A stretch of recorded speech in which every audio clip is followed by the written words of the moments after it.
Hello everyone, welcome back my psychology channel. तो आज की इस वीडियो में हम लोग एक इम्पॉर्टेंट टॉपिक न्यूरोट्रांसमीटर के बारे में पढ़ेंगे, जो हर 11th-12th के एग्ज़ाम से लेकर के नेट तक के एग्ज़ाम में इससे क्वेश्चन पूछे जाते हैं। तो चलिए पढ़ते हैं ये क्या है।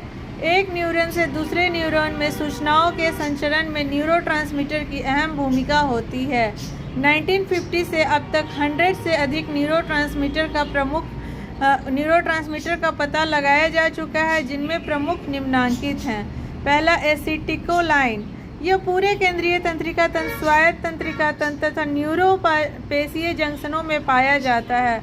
इसका संबंध मांसपेशीय क्रियाओं, अधिगम तथा स्मृति से होता है। अल्जाइमर रोग में स्मृति ह्रास का मुख्य कारण इसी न्यूरोट्रांसमीटर का कम होना है।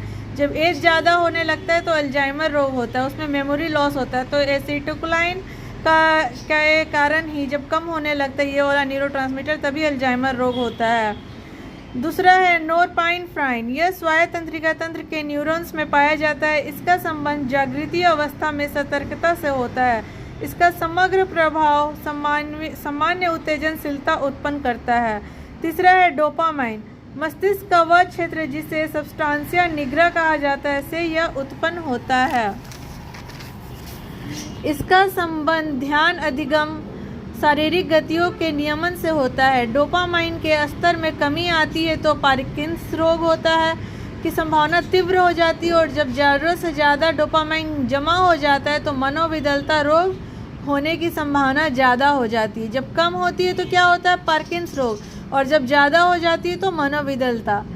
चौथा है आपका सीरोटोनिन। यह मस्तिष्क तथा सुषुम्ना के न्यूरॉन्स में उत्पन्न होता है तथा मूड के नियमन में इसकी अहम भूमिका होती है। इसे नींद, उत्तेजन तथा खाने के व्यवहार में भी नियमित होता है। फिर पांचवा है आपका न्यूरोट्रांसमीटर गाबा। यह पूरे मस्तिष्क तथा सुषुम्ना के न्यूरॉन से निकलता है। नींद तथा खाने से संबंध विकृतियों में गाबा का असामान्य स्तर मानव शरीर में पाया जाता है। फिर छठा है एंडोर्फिन्स तथा इनकेफेलिन्स। यह मस्तिष्क के न्यूरॉन से उत्पन्न होते हैं तथा दर्द संवेदनाओं के संचरण को रोकता है। तो अभी मैं यही बोल रही थी कि ये 11 से जो प्री पीएचडी तक में यह हर एग्जाम में क्वेश्चन आता है, तो इसमें आता है रोग दे देगा और कौन सा न्यूरोट्रांसमीटर के कमी या ज़्यादा होने से वो रोग होता है।